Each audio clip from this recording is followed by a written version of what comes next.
नमस्कार दोस्तों, आपका स्टोरी वर्ल्ड वाइड चैनल में स्वागत है। आपके लिए डेली एक नई कहानी लेकर आता हूं। आशा करता हूं कि आपको मेरी कहानी अच्छी लगती होगी। अगर अच्छी लगती है तो चैनल को सब्सक्राइब और लाइक करें वीडियो को।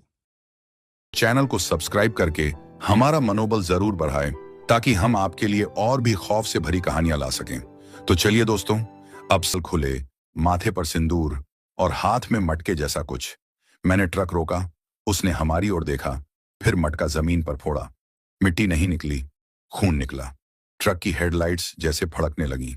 सोनू बुदबुदाया, हमने कुछ खोल दिया है। ये रास्ते अब हमें नहीं ले जा रहे, ये हमें घुमा रहे हैं। मैंने ट्रक को जबरदस्ती मोड़ा और तेजी से गांव से बाहर निकला, मगर रास्ता जैसे लंबा खिंच गया हो। 15 मिनट, 30 मिनट, 1 घंटा, गांव खत्म ही नहीं हो रहा था। हर मोड़ के बाद वही घर, वही दीवार, वही झुका मकान। सोनू जोर से बोला, भैया, ट्रक की बैक सीट पर कोई है? मैंने शीशे में देखा। सच में बक्से के पास कोई बैठा था, लेकिन चेहरा नहीं दिख रहा था। सिर्फ एक कटा हुआ सिर जो अपनी जगह से थोड़ा ऊपर था, जैसे हवा में टिका हो। मैंने आंखें बंद की, एक मंत्र याद किया जो माँ ने सिखाया था जब मैं छोटा था। AUM नमः शिवाय बार बार मन में दोहराने लगा। सड़क ने अचानक मोड़ लिया और फिर जैसे किसी ने झटके से पर्दा हटा दिया हो, गांव गायब। हम फिर से पहाड़ी रास्ते पर थे, चारों ओर जंगल और आगे दूर से दिखता एक ट्रक रुका हुआ। हमने पास जाकर देखा, ट्रक खाली था। न कोई आदमी, न कोई आवाज, सिर्फ ड्राइविंग सीट पर एक बांसुरी रखी थी, उसी तरह की जैसी हमारे बक्से में थी। मैं उतर कर गया, बांसुरी उठाई और पीछे ट्रक पर एक लाइन उभरी थी, जैसे किसी ने खरोंच से लिखा हो, जो सुन चुका है वो अब चुप ही रहेगा, वरना सब सुनेंगे। मैंने बांसुरी वापस ट्रक में फेंकी। अब मुझे समझ आ रहा था, ये कोई एक घटना नहीं थी, ये पुरानी परंपरा थी। कोई कड़ी जो हर ट्रक ड्राइवर से जुड़ती जा रही थी, जो ये रास्ता लेता था। हर बार एक बक्सा, हर बार एक गांव, हर बार कोई आवाज जो किसी को साइलेंस में ढालती थी। और अब बारी हमारी थी। अब हमें दिन के उजाले की सबसे ज्यादा जरूरत थी। रात लंबी होती जा रही थी और उस रात का अंधेरा ऐसा लग रहा था जैसे ये सड़कें ही इसे खींचती हों। जंगल में घुला स्याहपन अब हमारी आंखों के भीतर उतर चुका था। सोनू कुछ नहीं बोल रहा था। मैं उसे देखता तो वो मुझे देखता नहीं। जब मैं पीछे देखता तो वो मुझे घूर रहा होता। उसके चेहरे पर कोई डर नहीं था, न बेचैनी, बल्कि एक शांत ठहराव। लेकिन वो शांति असली नहीं थी। वो वैसी शांति थी जैसी किसी मंदिर में मिलती है, जहां घंटों से कोई पूजा नहीं हुई।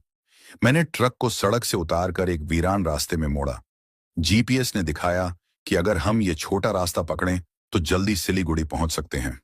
लेकिन ट्रक की लाइट जैसे आगे चल रही चीजों से टकरा रही थी।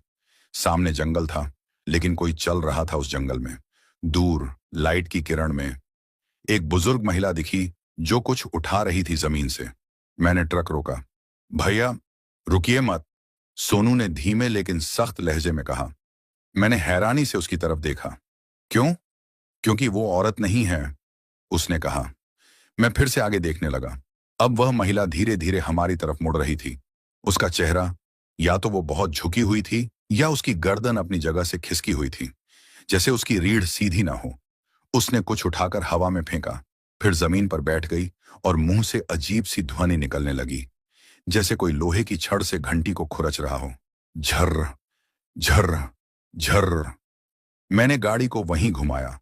सोनू ने बिना कुछ कहे आंखें बंद कर ली। लेकिन मैंने देखा, जैसे ही ट्रक ने दिशा बदली, हमारी खिड़कियों के पास से कुछ गुजरा। बहुत तेज, बहुत ठंडा, जैसे कोई लंबा साया। और अगले ही पल ट्रक का रेडियो अपने आप चालू हो गया। हमने उसे कभी ऑन नहीं किया था। पुरानी आवाजों से भरी रिकॉर्डिंग चलने लगी। मैं बोल रहा हूं, अगर तुम सुन पा रहे हो, वो तुम्हें सुन चुका है। साह, अब चुप रहो, अब चुप रहो, अब चुप। सोनू की नाक से खून बहना शुरू हो गया। मैंने तुरंत रेडियो बंद कर दिया।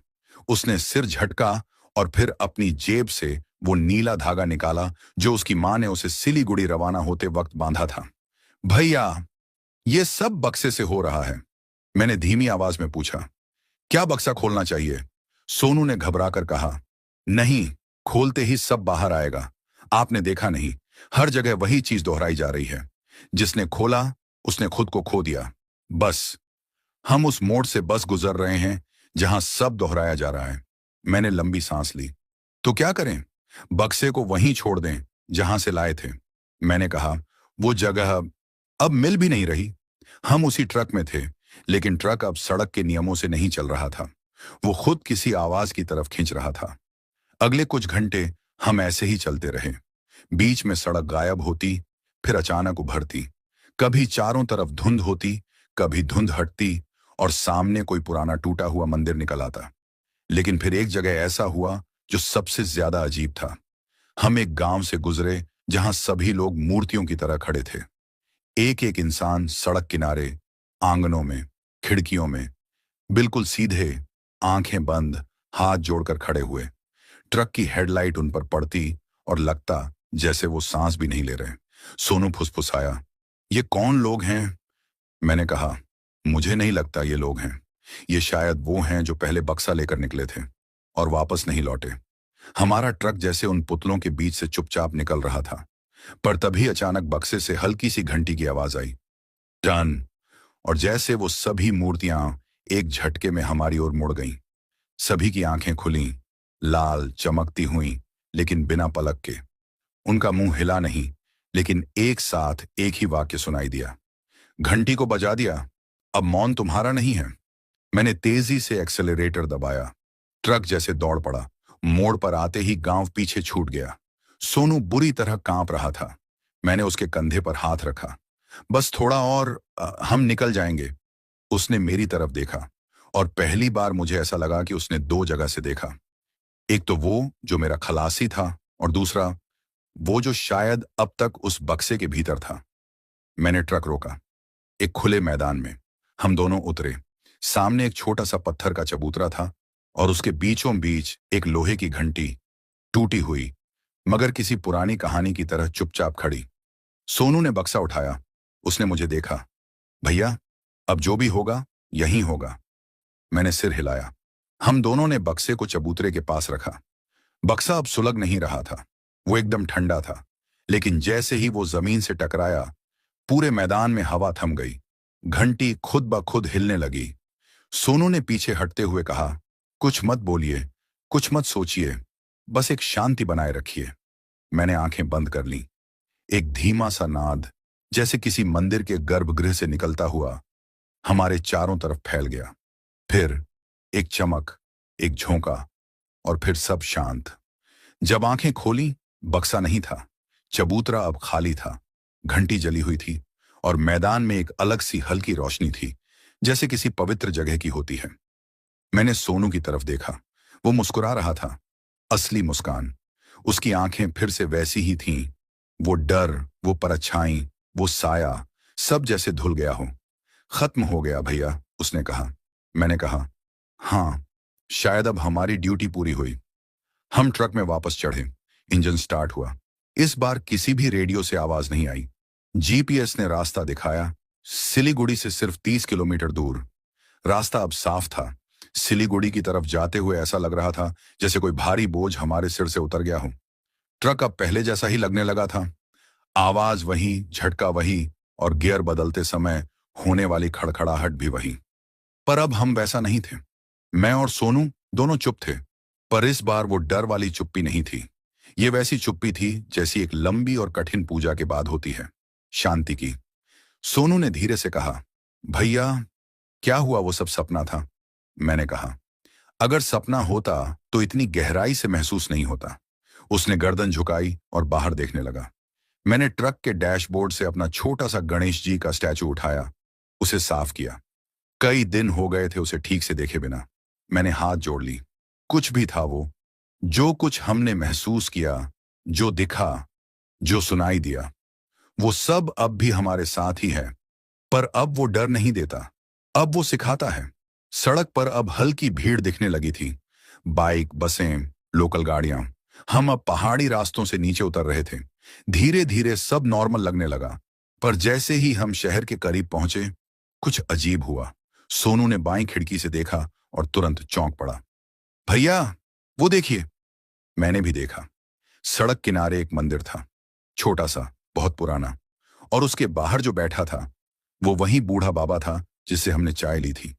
वही चेहरा, वही पोशाक, वही गाय पास में बंधी हुई। पर अब एक फर्क था, उसकी आंखों में कोई नहीं था। हाँ, मतलब उसकी आंखें खाली थीं, सफेद। वो हमारी तरफ देख रहा था, मगर उसका चेहरा मुस्कुरा रहा था। सोनू डर के मारे पीछे हट गया। भैया, हम उस जगह से निकल आए, फिर भी वो। मैंने ट्रक को रोका नहीं।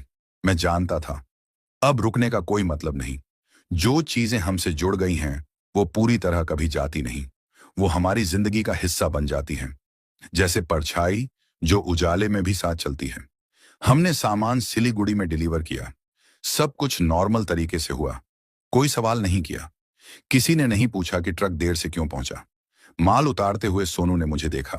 भैया, अब अगला ट्रिप? मैंने कहा। कहां जाना है? वो बोला। अगर अगला ट्रिप कहीं समुद्र के पास हो तो ठीक रहेगा, पहाड़ों में फिर से नहीं। मैंने हंसते हुए कहा। चलो, अब पहाड़ों का कर्ज चुका दिया हमने। शाम को जब मैं अकेला बैठा तो मेरा फोन बजा। एक अनजान नंबर था। मैंने रिसीव किया। क्या आपने बक्सा डिलीवर कर दिया? मैंने पूछा। कौन बोल रहा है? जो भेजने वाला था। आपने सिर्फ आधा काम किया है, दूसरा बक्सा अब तैयार है। मैंने घबराकर फोन काट दिया। लेकिन उस रात मैंने पहली बार महसूस किया, ये कहानी खत्म नहीं हुई है, सिर्फ एक अध्याय बंद हुआ है।